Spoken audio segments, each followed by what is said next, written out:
So বন্ধুরা, সবাই কেমন আছো? আশা করি সবাই ভালো আছো। আর এই ম্যাচে কি হয় তোমরা পুরো ভিডিওটা দেখো।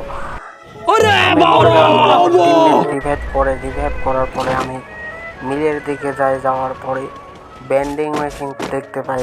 তো সেখানে লুট করি হালকা পাতলা, নিয়ে নিই কিছু এবং গান নিই M60 নেওয়ার পরে আমি মিলের দিকে গুটি গুটি পায়ে আঘাতে থাকি। যাওয়ার পরে দেখি আমি হাগলু এনিমির ফ্রি রিভাইভ করতেছে। তো আমি এনিমিটাকে পাঠিয়ে দিই। তো আমি তারপরে তার লুট বক্সে লুট করতে যাই।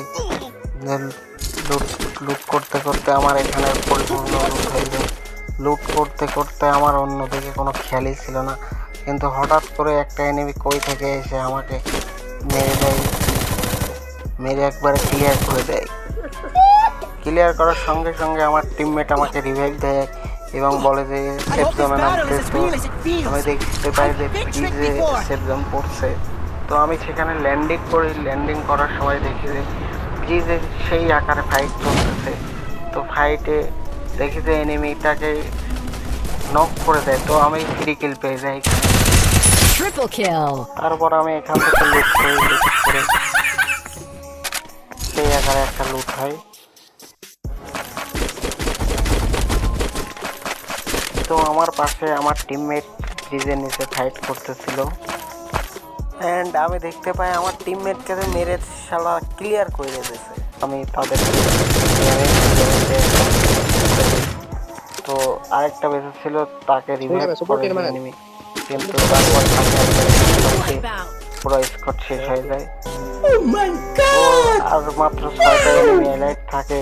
তো এখানে আমি একটা এনিমিকে ড্যামেজ দিই, ওখানে 2টা এনিমি এবং সাইডে ছিল আরও একটা।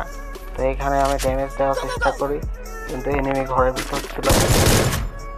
সো আমি এখানে একটু ক্যাম্প করতেছিলাম। ক্যাম্প করার সঙ্গে সঙ্গে দেখি এনিমি কিছুতেই ঘর থেকে বের ক্যাম্প করতে থাকি, কারণ সেফ জোন এই ব্রিজেই। তো এনিমিরা এদিকে আসতে হবে। তারপরে এই সাইড থেকে একটা এনিমিকে আমি হাত দিয়ে মেরে ক্লিয়ার করে দিই।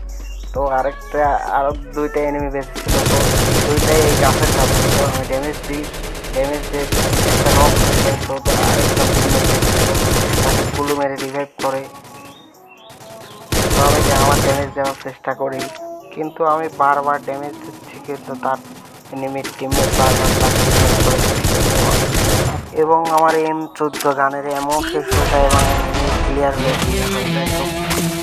কেমন হয়েছে ভিডিওটা অবশ্যই কমেন্টস করবে, লাইক করবে। ধন্যবাদ সবাইকে।